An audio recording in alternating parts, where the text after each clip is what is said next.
자, 이제 첫 번째 사례가 나오는데 우선 이 첫 번째 사례를 이해하기 위해서는 배당 요구 시기에 대해서 좀 살펴볼 필요가 있습니다. 자, 여기 이 부동산에 경매가 신청이 돼 가지고 경매 개시 결정 등기가 등기부에 기입이 됐고요. 경매 개시 결정 등기가 이루어지기 전에 가압류 등기를 이미 마쳤다면 이 가압류 채권자는 별도의 배당 요구를 하지 않더라도 당연히 배당에 참가를 할 수가 있는 거죠. 자, 그런데 만약에 경매 개시 결정 등기가 등기부에 이미 기입이 된 이후에 가압류 등기를 마쳤다면 이 가압류 채권자는 법원에서 정한 배당 요구 종기까지 배당 요구를 해야 배당에 참가할 수가 있다는 거죠. 만약에 이 가압류 채권자가 배당 요구를 하지 않게 되면 배당에서 제외가 된다는 거죠. 자, 이 사례를, 이 논리를 기초로 해가지고 이 판례를 풀어나가야 됩니다.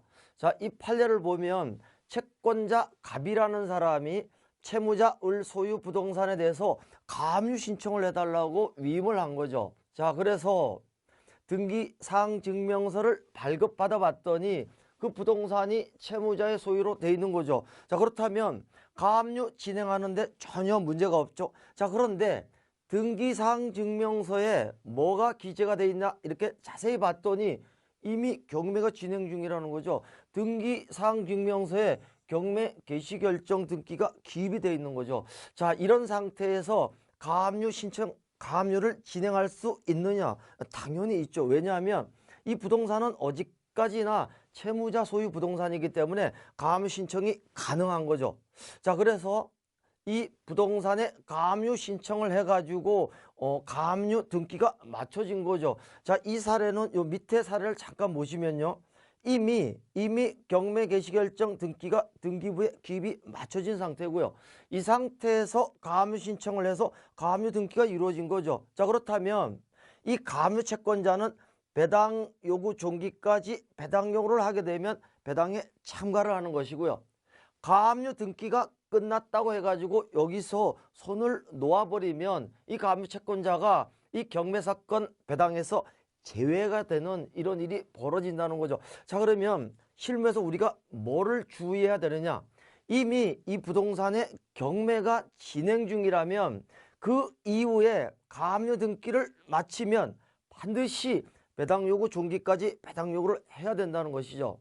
배당 요구를 하지 않게 되면 가압류 등기를 마쳤다 하더라도 배당에서 제외가 되기 때문에 굉장히 주의를 해야 된다는 거고요.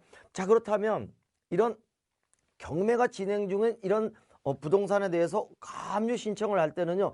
일단 이 경매 사건을 검색을 해가지고 배당 요구 종기가 경과됐는지 경과되지 않았는지를 먼저 확인한 다음에 아직 배당 요구 종기가 경과되지 않았다면 바로 가압류 신청을 해가지고 가압류 등기를 마치고 그 이후에 배당 요구 종기까지 배당 요구를 하면 되는 것이고요. 만에 하나 배당 요구 종기가 이미 경과되었다면 아무리 가압류 등기를 마친다고 하더라도 배당을 받게가 될 수 없는 거죠. 자, 그러나 여기서 한 가지 우리가 기억해야 될 것이 뭐냐면 배당 요구 종기가 이미 경과됐다 하더라도 가압류 신청을 해야 될 실익은 조금 존재한다는 거죠. 왜냐하면 혹시 이 경매 사건이 진행되다가 취하되거나 취소가 되면 이 배당 경매 개시 결정 등기 이후에 이 가압류 등기를 했는데 배당 요구 종기가 지났다 하더라도 이 가압류 등기는 그대로 살아있게 되는 거죠. 이러한 점을 고려해 가지고 배당 요구 종기가 지났을 경우에는 채권자하고 상의해서 가압류 신청을 할 것인지 아닌지를 결정하는 것이 합리적이죠.